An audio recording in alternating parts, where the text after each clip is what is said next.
Sir Telugu Desam party అనే పార్టీకి ఒక వర్గానికో లేకపోతే ఒక కులానికో అంటగట్టే పరిస్థితులు ఇప్పుడు కూడా ఉన్నాయి. ఈ ఈ పరిస్థితుల్లో కూడా ఉన్నాయి. ఇంత 2025లోకి వచ్చినా కూడా.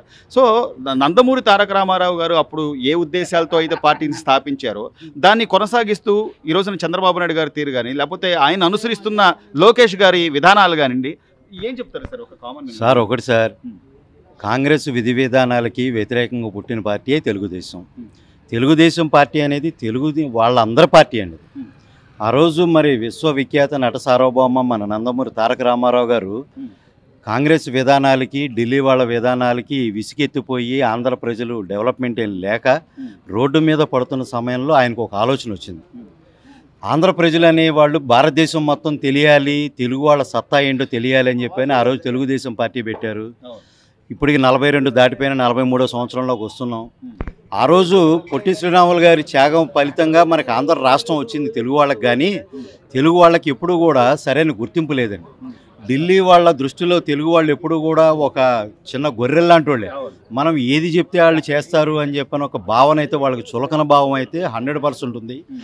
ఆ చులకన భావం పోవాలి, ప్రాంతీయ పార్టీలు రావాలి, ప్రాంతీయంగా ప్రతి ఒక్కళ్ళు కూడా బలంగా నిర్దిష్టంగా ఉండాలని చెప్పని ఆ రోజు అన్నగారు మరి ప్రతి ఇంట్లోనూ 6 కోట్ల ఆంధ్రులు అని చెప్పి నినాదం తీసుకొచ్చి ప్రతి ఒక్కరికి కూడా కూడు గుడ్డ ఉండాలి, ప్రతి ఒక్కరికి ఇల్లు ఉండాలి, మహిళలకి రిజర్వేషన్ ఉండాలి, చట్టసభల్లో పోరాడి మరి చట్టసభల్లో తీసుకొచ్చిన ఏకైక వ్యక్తి ఎన్టీ రామారావు గారండి. మరి ఆ రోజు ₹2 పేద ప్రజలు ప్రతి ఒక్కళ్ళు కడుపు నిండా తినాలి అని చెప్పని ₹2కి బియ్యం ఇచ్చారండి. అసలు అది ఆ రోజు భారతదేశం మొత్తం కూడా చాలా గర్వించారు. అసలు ఇది చాలా మంచి పాలసీ అని చెప్పని గుర్తించారు. మరి ఆ రోజు మహిళల చట్టం ఇవాళ భారతదేశం మొత్తం కూడా ఇంప్లిమెంటేషన్ చేస్తుంది. దానికి కారణం అన్నగారని. మరి ఇలాంటి ప్రోగ్రామ్స్ చాలా చేసుకొచ్చారు. భారతదేశంలో మద్రాసి అనే వాళ్ళని దగ్గర నుంచి తెలుగు వాళ్ళు, ఆంధ్రప్రదేశ్ ప్రజలు అనే దాకా తీసుకొచ్చిన ఏకైక వ్యక్తి ఎన్టీ రామారావు గారండి. పొట్టి శ్రీరాములు గారు మనకు రాష్ట్రం తీసుకొస్తే తెలుగు ప్రజలకి ఆత్మాభిమానం తీసుకొచ్చిన వ్యక్తి మాత్రం మన అన్నగారు నందమూరి తారక రామారావు గారండి. వాళ్ళకి మనం జీవితకాలం రుణపడి ఉండాలి. తదనంతరం ఇక పార్టీ రాజకీయంగా ఎదుగుతూ వచ్చింది. దాంట్లో రకరకాల మార్పులు చేర్పులు వచ్చినాయి, అన్నీ జరుగుతూ వచ్చినాయండి. దాంట్లో ఏంటంటే రాజకీయంలో అన్నీ కామన్ అయ్యన్నీ. మరి తర్వాత మరి చంద్రబాబు నాయుడు గారు మరి ఆ పార్టీని టేక్ ఓవర్ చేయటం, ఆయన విజన్ వేరుగా ఉంటుంది. ఆయన ఒక visionary leader, everybody knows. World wide, not only Andhra లేకపోతే ఇండియా, వరల్డ్ వైడ్ కూడా బిల్ గేట్స్ లాంటి వాళ్ళు, బిల్ క్లింటన్ లాంటి వాళ్ళు కానీ, లేకపోతే ఇప్పుడున్న ట్రంప్ కానీ, బైడెన్ కానీ, చైనా కానీ, రష్యా కానీ ఎవరైనా ఇవాళ చంద్రబాబుని ఇవాళ మీకు రెడ్ కార్పెట్ వేసి మరి ఇన్ని సమస్యలు ఉన్నాయి మాకు, మీరు ఇన్వెస్ట్మెంట్ చేయండి అని చెప్పని అడిగితే వాళ్ళందరూ కూడా ఒక్కసారి మన ఆంధ్రప్రదేశ్ వంక చూస్తున్నారండి. కారణం ఏంటంటే ఆయనకున్న విజనరీ. 2000 సంవత్సరంలో మనకి ఇలాగే 2020 అని చెప్పి విజన్, సైబరాబాదు, హైటెక్ సిటీ ఇవన్నీ అంటే ఆ రోజు అందరూ నవ్వారండి, పిచ్చి నవ్వులు నవ్వారు. ఎందుకంటే వాళ్ళకి ఆ విజన్ తెలియదు. విజన్ తెలియని వాళ్ళకి అలాగే ఉంటుంది. మరి ఈరోజు అమరావతి అని చెప్పని ఒక పిలుపుతో 34,000 ఎకరాలు ప్రజలు స్వచ్ఛందంగా ఒక మనిషిని చూసి ఇచ్చారంటే ఆ మనిషి మీద ఉన్న నమ్మకం, ఆయన విజన్ మీద ఉన్న నమ్మకం అండి. ఆ నమ్మకాన్ని కూడా మరి గత ప్రభుత్వం మరి ఏం చేసిందో అందరికీ తెలిసిందే. అది మరి ఆయనకి ఒక అవకాశం ఇచ్చారు జగన్మోహన్ రెడ్డి గారికి చేయమని చెప్పని. ఆయన మరి ఎందుకు చేయలేదు, ఏం చేశారు అనేది ప్రజలందరికీ తెలుసు. తర్వాత మంచి తీర్పు ఇచ్చారు, మళ్ళీ ఈయనకే పట్టం కట్టారు. మరి ఈయన తర్వాత ఈయనకి మించి ఆలోచన వెళ్ళం ఇవాళ విధానం కానీ లోకేష్ బాబు గారు ఎక్సలెంట్ వర్కింగ్. ఇవాళ ఆయనకు ఉన్న పరిధిలో ఇవాళ మంచి మంచి కంపెనీస్తో ఎంఓయూస్ చేయటం కానీ, వాళ్ళ దగ్గరికి వెళ్ళి గతంలో ఎందుకు ఎంఓయూ చేశారు, మీరు ఎందుకు చేయలేదు అని చెప్పి వాళ్ళకి మళ్ళీ ఇప్పుడున్న పరిస్థితులు, ఇన్ఫ్రాస్ట్రక్చర్ మొత్తం వాళ్ళకి ఎక్స్ప్లెయిన్ చేసి మళ్ళీ ఆ ఎంఓయూలన్నీ మళ్ళీ రీఓపెన్ చేసి మొత్తం మళ్ళీ అందరినీ ఇక్కడ తీసుకొస్తున్నారండి. ఇవాళ మొత్తంలో మొబైల్ గవర్నమెంట్స్ అనేది చాలా ఇంపార్టెంట్ అండి. అసలు వాళ్ళ పేద ప్రజలకి వాళ్ళందరికీ మధ్యలో దళారీ వ్యవస్థ పెరిగిపోయింది. వాళ్ళకి రావాల్సిన పథకాలు రావట్లేదు. సామాన్య మానవులు ప్రభుత్వం దగ్గరికి రాలేకపోతున్నారు. దీనికి ఈ మొబైల్ గవర్నెన్స్ అనేది మాత్రం చాలా ఎక్సలెంట్ వర్క్ అనేది. ఆ విషయంలో మరి లోకేష్ బాబు గారికి హ్యాట్స్ ఆఫ్ చెప్పాలి. మరి విద్యా వ్యవస్థలో ఎన్నో మార్పులు తీసుకొస్తున్నారు. అంటే ఇవాళ సామాన్య మానవుడికి పెద్ద స్కూల్స్లో, పెద్ద కాలేజీల్లో చదువుకోవడం అనేది ఒక కల్లాగని మిగిలిపోయింది. దోపిడీ బాగా వ్యవస్థ పెరిగిపోయింది.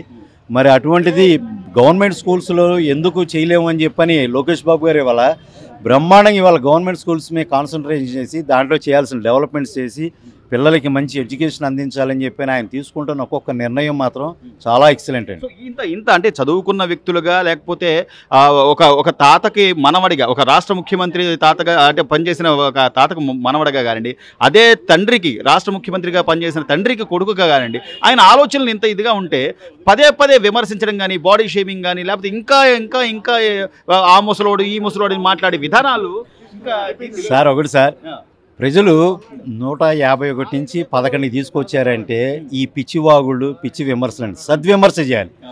రాజకీయాల్లో అంటే ఆ పార్టీ ఈ పార్టీ కాదండి, ఏ పార్టీ వాళ్ళైనా రాజకీయ నాయకులు రోల్ మోడల్స్ అండి ఇవాళ ఉన్న యంగ్ జనరేషన్కి. ఇవాళ కొత్త జనరేషన్ రాజకీయాల్లోకి రాకపోవడానికి కారణం ఏంటంటే ఇలా చండాలమైన ఈ విమర్శలేనండి. వాళ్ళకి మనం రోల్ మోడల్గా ఉన్నప్పుడు ప్రతి ఒక్క రాజకీయ నాయకుడు కూడా ఆలోచించుకోవాలి, మనం మాట్లాడుతుంది ఎంతవరకు కరెక్టు అనేది ఆలోచించుకొని మాట్లాడితే ఎవరికైనా ఎప్పుడైనా బాగానే ఉంటుందండి. ఇంకొకటి పర్సనల్గా గ్లెడ్జెస్ అనేది పెట్టుకోకూడదండి. ఇప్పుడు ఎవరి పర్సనాలిటీ వాళ్ళది, ఎవరి వర్డింగ్ వాళ్ళది, ఎవరి విజన్ వాళ్ళది, ఎవరిది. మీరు ప్రతిపక్ష హోదా కూడా వాళ్ళ ప్రజలు ఇవ్వలేదు అంటే మళ్ళీ ఆ స్థానానికి రావాలి అని పోరాడాలి తప్పితే మళ్ళీ అదే గోతులో మళ్ళీ పడకూడదండి. జగన్మోహన్ రెడ్డి గారు అని ఆయన కూడా ప్రజలు 151 ఇచ్చారండి, కానీ ఆయన వినియోగించుకోలేకపోయాడు. ఆయన చుట్టూ ఉన్న కోటరీ కానీ మరి లేకపోతే ఆయనకున్న ఆలోచన కానీ ఏదైనా కానివ్వండి, ఆయన మళ్ళీ దాన్ని జాగ్రత్తగా చేసుకుంటే ఏదైనా అవకాశం ఉంటుంది. చంద్రబాబు గారు మళ్ళీ ప్రజల్లోకి వెళ్ళి, లోకేష్ బాబు గారు ప్రజల్లోకి వెళ్ళి, పవన్ కళ్యాణ్ గారు వెళ్ళి ఇదంతా తప్పు, మేము ఆ తప్పు సరిచేసి మేము మంచి పరిపాలన ఇస్తాము, పిల్లలకి మంచి జాబులు ఇస్తాము, మంచి కంపెనీలు తీసుకొస్తాము, లా అండ్ ఆర్డర్ కానీ క్రైమ్ రేట్ కానీ బెస్ట్ పొజిషన్లో తీసుకొస్తాము అని చెప్పని వాళ్ళు ప్రజలకు భరోసా ఇచ్చారు కాబట్టి మళ్ళీ వీళ్ళకి 164 ఇవ్వగలిగారు. ఆ 164 రావటం ఎలాగని ఆలోచించాలి, కానీ గతంలో జరిగినట్టే మళ్ళీ ఈ బూతులు ఇవన్నీ చేయకూడదండి. ఇవాళ బూతులు తిట్టడము, పర్సనల్గా గ్లెడ్జెస్ అనేది చాలా తప్పండి. లోకేష్ బాబు అనే ఆయన వ్యక్తి ఏమండి ఇది జీన్స్లో ఉంటుందండి. అది ఎన్టీ రామారావు గారు మనవడు, చంద్రబాబు గారు కొడుకు అని కాదండి. ఆయన చాలా పెద్ద చదువులు చదువుకున్న వ్యక్తి, అమెరికాలో పెద్ద జాబ్ చేసిన వ్యక్తి, చాలా మంచి ఎక్సలెంట్ క్యారెక్టర్ అండి. ఈ విమర్శలు అనేది మానుకొని ఆయనకి ఏదైనా ఇంకా ఉపయోగపడేది, రాష్ట్ర ప్రజలకు ఉపయోగపడే సలహాలు కనుక ప్రతిపక్ష హోదా లేని వైఎస్ఆర్సీపీ వాళ్ళు కానీ ఇంకో పార్టీ వాళ్ళు కానీ చేసి ప్రజలకు ఉపయోగపడేది చేస్తే మాత్రం 100% ప్రజలు హర్షిస్తారు. అంతేగాని విమర్శలు చేయకూడదు. చివరిగా అంటే ఏదైతే మీరు చెప్పిన మొదటి నుంచి కూడా ప్రజలకి కూడు గుడ్డ ఉండాలి, అలాగే 5 రూపాయల అన్నా క్యాంటీన్లని కానీ, లేకపోతే మహిళలకి ఆస్తిలో హక్కని కానీ, ఇట్లాంటి ఎన్నో విప్లవాత్మక మార్పులు తీసుకొచ్చిన పార్టీని అసలు భూస్థాపితం చేస్తాము, పార్టీ జెండా కనబడకుండా చేస్తాం. అసలు ఆ పార్టీ అంటేనే గతంలో చూసాం సార్, ఆ పార్టీ జెండాలని పట్టుకుని తిరిగే వాళ్ళని ఎంత అవమానించారు, ఎలా ఇబ్బంది పెట్టారు అనేది కూడా చూసాం. సో ఫైనల్గా ఏం చెప్తారు సార్? ఒకటి సార్, రాజకీయంలానే చేయాలి. ప్రజలకు అభివృద్ధి ఎలా జరుగుద్ది అనే దాని మీద సద్విమర్శలు చేయాలి, సలహాలు ఇవ్వాలి. ఇవాళ ప్రజల్లో మనకి ఇప్పుడు 11 సీట్లు ఇచ్చారు అంటే 11 మంది మిమ్మల్ని నమ్మే ఇచ్చారు. మీరు వాళ్ళకి న్యాయం చేయాలి, అసెంబ్లీలోకి వెళ్ళాలి, ఉన్న అధికార పార్టీకి ఆసరాగా నిలబడాలి, వాళ్ళకి సలహాలు ఇవ్వాలి, ప్రజల తరపున పోరాడాలండి. ఎవరైనా ఏదైనా కానీ ప్రజలకు ఉపయోగపడలు చేయాలి తప్పితే గొడవలు గోళలు చేయకూడదు. ఇప్పుడు లోకేష్ బాబు గారు రెడ్ బుక్ అని చెప్తున్నారు. రెడ్ బుక్లో ఏముంది ఎవరికి తెలుసు? ఆయన రెడ్ బుక్ ఉంది అంటున్నారు. ఏంటంటే ప్రజలకు ఒక భరోసా, కార్యకర్తలకు ఒక భరోసా ఇవ్వడానికి తప్పితే తప్పు చేసిన వాళ్ళకే భయం ఉంటుందండి. ఆ రెడ్ బుక్లో ఏముందనేది ఎవరికీ తెలియదు. ఆయన వీళ్ళు భయపడుతున్నారు కాబట్టి ఆయన ఇంకా భయపడుతున్నారు తప్పితే మీరు తప్పు చేశారు కాబట్టి ఆ తప్పు మీరు కవర్ చేసుకోవడం కోసం మీరు భయపడుతున్నారు. తప్పు చేయని వాళ్ళు ఎప్పుడు భయపడకూడదండి. అది ఏదైనా ప్రజల సమస్యలు అసెంబ్లీకి వెళ్ళాలి సార్. అసెంబ్లీకి వెళ్ళకుండా నువ్వు ఏం చేస్తావు? అదేమైనా ఇప్పుడు ఇది ఇదైంది సార్. ఇప్పుడు ఓటింగ్ సార్లు ఉంది, అప్పటికి కాంగ్రెస్కి అప్పటికి ఇప్పటికి ఆ 20% ఉండేది, కానీ మన మొబిలైజ్ చేసుకునే దాన్ని బట్టి ఉంటుంది సార్. ఇప్పుడు నీకు అంత ఉంది కాబట్టే కదా వాళ్ళకి ఇచ్చింది జగన్ గారికి, ఉపయోగించుకోవాలి కదా.